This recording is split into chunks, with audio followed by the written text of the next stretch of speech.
Assalamualaikum warahmatullahi wabarakatuh.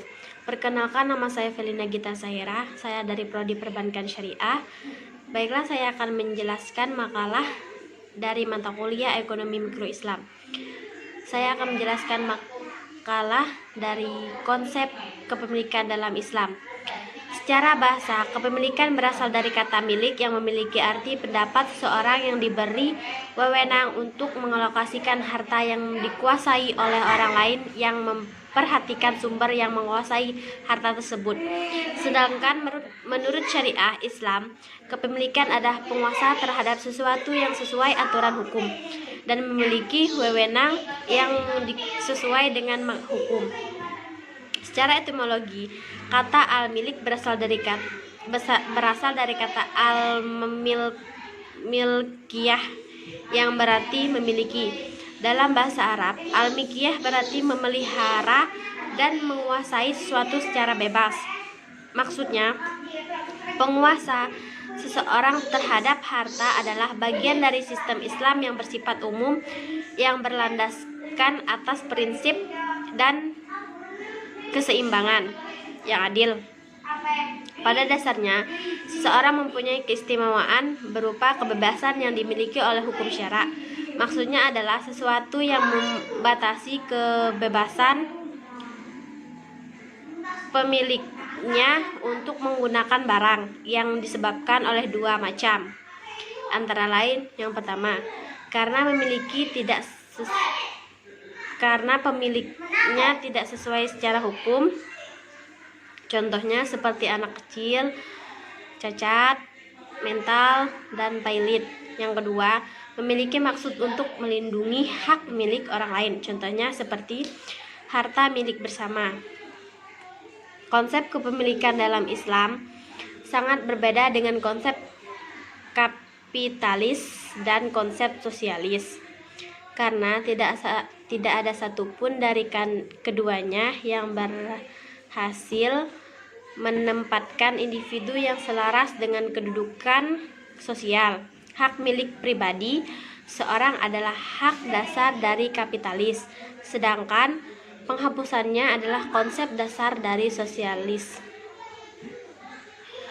Menurut Abdul Manah, ada syariat tentang kepemilikan, yaitu yang pertama, pemanfaatan harta secara terus-menerus. Yang kedua, pembayaran zakat yang sebanding dengan harta yang dimiliki. Yang ketiga, menggunakan harta dengan cara yang berfaedah. Yang keempat, menggunakan harta yang tidak merugikan orang lain. Yang kelima, memiliki harta yang sah. Yang keenam, tidak menggunakan harta secara boros atau serakah. Yang ketujuh, menggunakan harta dengan tujuan menguntungkan haknya. Yang kedelapan, melakukan hukum waris yang tepat sesuai ajaran Islam. Ada 3 macam untuk kepemilikan, antara lain, yang pertama, kepemilikan penuh adalah kepemilikan yang dimiliki secara penuh. Yang kedua, harta memiliki saja adalah hak tanpa memanfaatkannya. Contoh, rumah yang dikontrak. Yang ketiga, hak menggunakan saja. Kepemilikan hak guna adalah hak boleh menggunakannya saja, tidak memilikinya. Contoh, si pemilik. Hak milik menurut pandangan Islam dibagi menjadi 3 kelompok, antara lain, yang pertama, hak milik pribadi. Yang kedua, hak milik umum. Yang ketiga, hak milik negara. Sekian dari saya, selanjutnya akan dilanjutkan oleh. Baiklah, di sini saya Herlis Afrianti. Saya akan melanjutkan penjelasan dari Felina Gita Sahira. Nah, di sini saya akan membahas tentang sebab-sebab kepemilikan dalam Islam. Nah, adapun yang dimaksud dengan sebab-sebab kepemilikan harta ialah awal yang menjadikan seseorang untuk mempunyai harta tersebut yang sebelumnya tidak jadi hak milik mereka. Sebab kepemilikan harta tersebut sudah dibatasi dengan batas yang sudah dijelaskan oleh syara. Menurut syariat Islam, sebab kepemilikan terbagi atas 5 yang telah jadikan asal ekonomi, yaitu yang pertama ihrasul mubahat. Nah, ihrasul mubahat ialah mempunyai sesuatu atau benda yang menurut syara dapat dimiliki atau dikatakan juga dengan istilah al-mubahat. Istilah al-mubahat ialah cara kepemilikan melalui kepemilikan terhadap harta yang belum dikuasai atau dimiliki orang lain. Al-mubahat merupakan harta benda yang tidak termasuk dalam milik yang dilindungi atau dikuasai oleh orang lain, dan tidak terdapat larangan hukum atau mani al-syar'i untuk mempunyai. Contohnya seperti air yang masih berada pada sumbernya, ikan yang ada di lautan, hewan dan pohon kayu yang di hutan, dan lain-lain sebagainya. Tujuan kepemilikan atas al-mubahat atau harta bebas dengan maksud untuk memiliki. Adapun cara memiliki harta bebas tersebut yaitu yang pertama ihya al-mawat, atau yaitu membuka tanah atau ladang baru yang tidak digunakan orang lain atau tidak dimiliki dan berada di luar tempat tinggal penduduk. Kemudian berburu hewan. Allah menghalalkan buruan kecuali jika pemburu sedang berihram. Seperti pada firman Allah, "Hai orang-orang yang beriman, penuhilah akad-akad itu. Dihalalkan bagimu binatang ternak kecuali yang akan dibacakan kepadamu." Yang demikian itu dengan tidak menghalalkan berburu ketika kamu sedang mengerjakan haji. Sesungguhnya Allah menetapkan hukum-hukum menurut yang dikehendakinya. Quran Surah Al-Ma'idah ayat 1. Kemudian yang kedua, bekerja. Kata bekerja maksudnya sangat luas. Modelnya pun beragam dan hasilnya pun berbeda-beda. Allah Subhanahu wa Ta'ala tidak membiarkan bekerja tersebut secara mutlak. Allah juga tidak menentukan bekerja itu dengan bentuk yang sangat umum. Tetapi Allah telah menentukan bentuk kerja yang bisa untuk dijadikan sebagai kepemilikan. Bentuk-bentuk kerja yang disyariatkan dan bisa dijadikan sebagai alasan kepemilikan harta yaitu seperti yang pertama, menghidupkan tanah mati. Tanah mati ialah tanah yang tak mempunyai pemilik dan tidak digunakan oleh seorang pun. Sedangkan yang dimaksud di sini dengan menghidupkannya ialah dengan mengelola dan menanaminya, baik dengan tanaman maupun pohon-pohon, atau dengan membuat sebuah bangunan di tanah itu. Dengan adanya upaya seseorang untuk menghidupkan tanah tersebut, berarti upaya orang itu sudah menjadikan tanah tersebut sebagai miliknya. Berdasarkan sabda Nabi SAW yang mengatakan, siapa saja yang menghidupkan tanah mati, maka tanah mati yang telah dihidupkan tersebut adalah miliknya. Hadis riwayat Imam Bukhari dan Umar bin Khattab.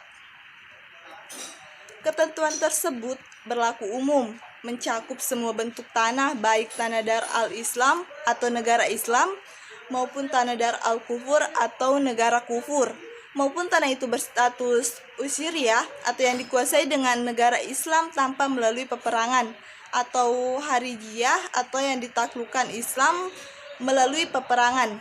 Kepemilikan atas tanah itu supaya jadi hak miliknya, maka tanah itu harus dikelola sepanjang 3 tahun secara terus-menerus sejak tanah itu dibuka, maupun setelah dibuka dibiarkan saja selama 3 tahun berturut-turut.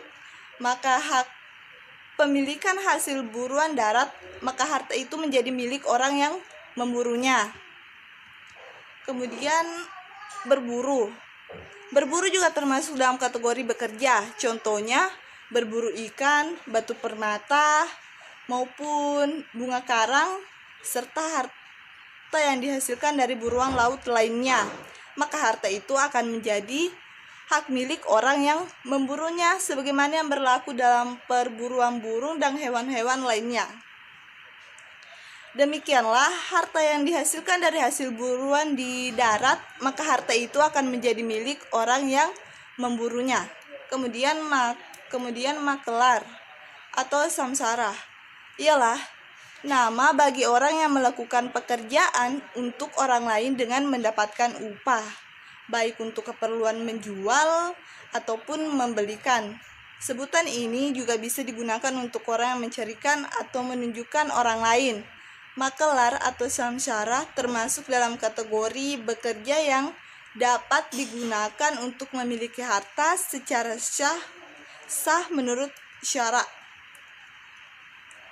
Kemudian yang ketiga yaitu pewarisan. Yang tergolong dalam kategori sebab-sebab kepemilikan harta ialah pewarisan, yaitu pengalihan hak milik kepemilikan dari orang yang telah meninggal dunia kepada ahli warisnya, sehingga ahli warisnya jadi berhak memiliki harta warisan tersebut. Namun demikian, pewarisan merupakan salah satu sebab kepemilikan yang disyariatkan. Oleh sebab itu, siapa saja yang mendapat harta waris, maka secara syarak dia sudah memilikinya. Jadi, waris merupakan salah satu hak kepemilikan yang sudah diizinkan oleh syariat Islam. Kemudian yang keempat atau yang terakhir itu adalah al-uqud atau perjanjian. Akad berasal dari bahasa Arab yang mempunyai arti perjanjian atau persetujuan. Kata ini dapat diartikan tali yang mengikat dikarenakan adanya ikatan antara orang yang berakad.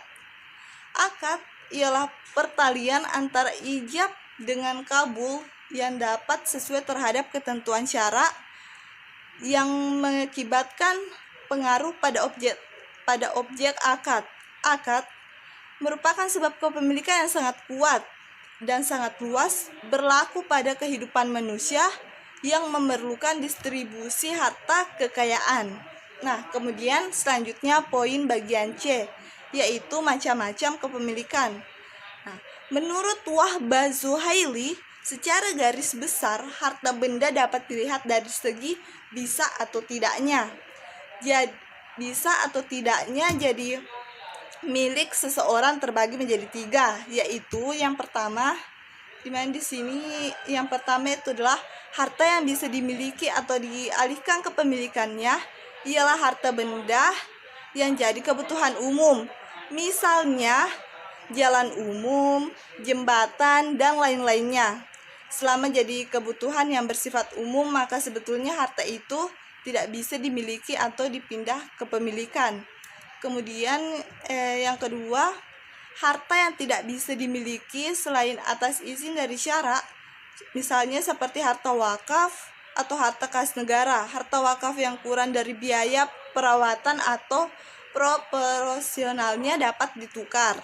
Kemudian yang ketiga, harta yang bisa dimiliki dan dialihkan kepemilikannya, yaitu harta-harta yang tidak termasuk dalam kategori pertama ataupun yang kedua. Dengan kata lain, harta jenis ini lebih banyak macam maupun jenisnya. Dilihat dari segi baik atau tidaknya, Wahbah Zuhaili membagi kepemilikan jadi 2 macam, kepemilikan sempurna dan kepemilikan tidak sempurna. Awal mulanya, kepemilikan ialah kepemilikan sempurna, sedangkan kepemilikan tidak sempurna merupakan perkembangan berikutnya.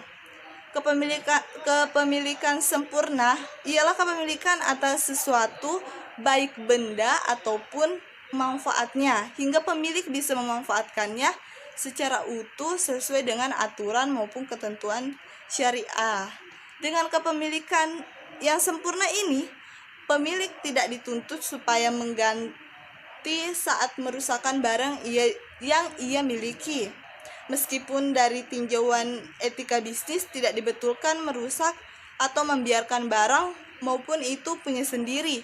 Namun kepemilikan yang tak sempurna ialah kepemilikan yang hanya bersangkutan dengan bendanya atau hanya dengan manfaatnya saja.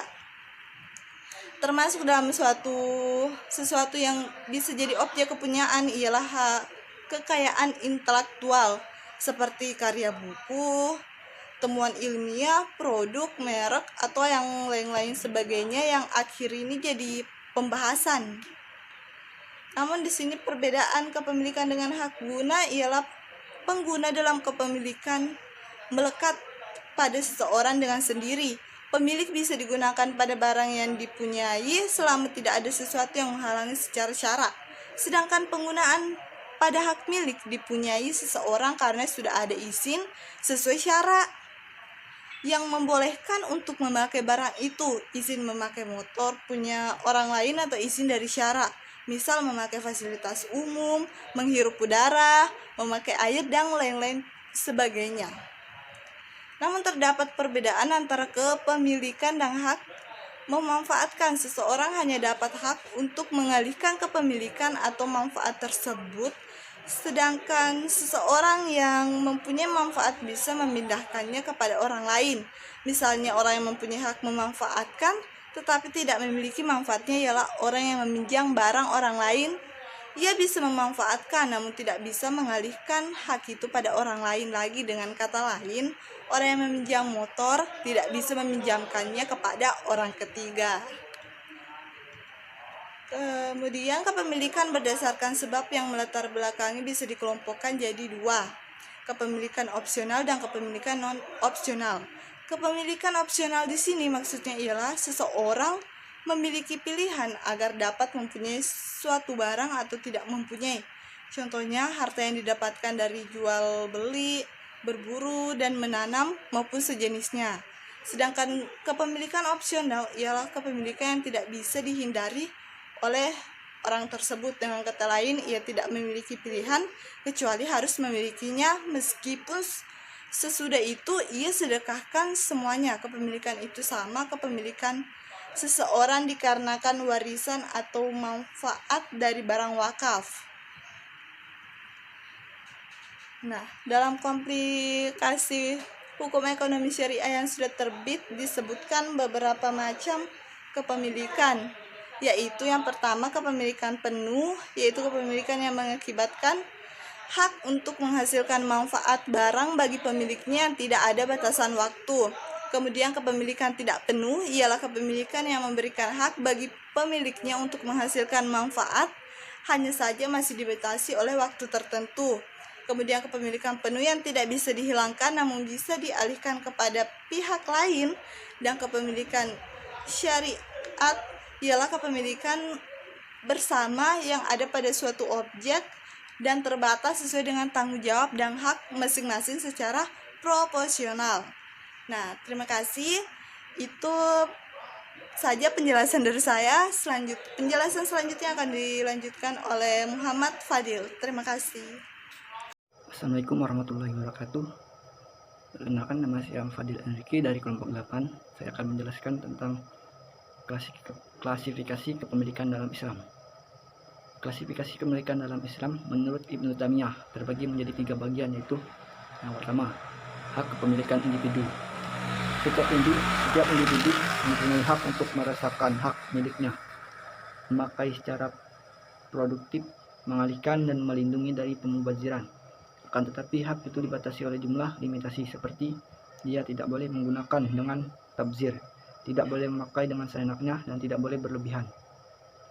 Yang kedua, kepemilikan umum. Kepemilikan umum adalah hak milik yang biasanya dibutuhkan untuk kepentingan sosial. Apabila harta kekayaan yang dipunyai oleh 2 orang atau lebih, maka mereka bisa memakainya sesuai dengan aturan yang dia tetapkan. Apabila salah satu pihak berusaha mengembangkan jumlah hartanya untuk kepentingan bersama, maka pihak yang lain harus mengasih kontribusi dan bekerja sama untuk itu.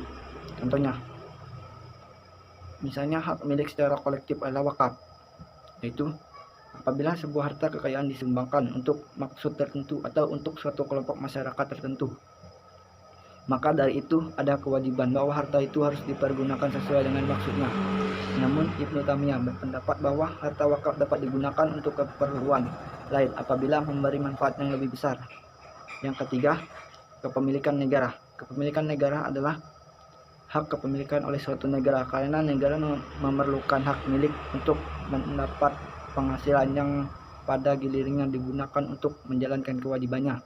Contoh, untuk menyelenggarakan pendidikan. Yang kedua, memelihara hukum. Yang ketiga, menjaga keamanan dalam negeri. Yang keempat, melindungi kepentingan masyarakat dan lain-lain. Yang kedua, kaidah fikih tentang kepemilikan umum.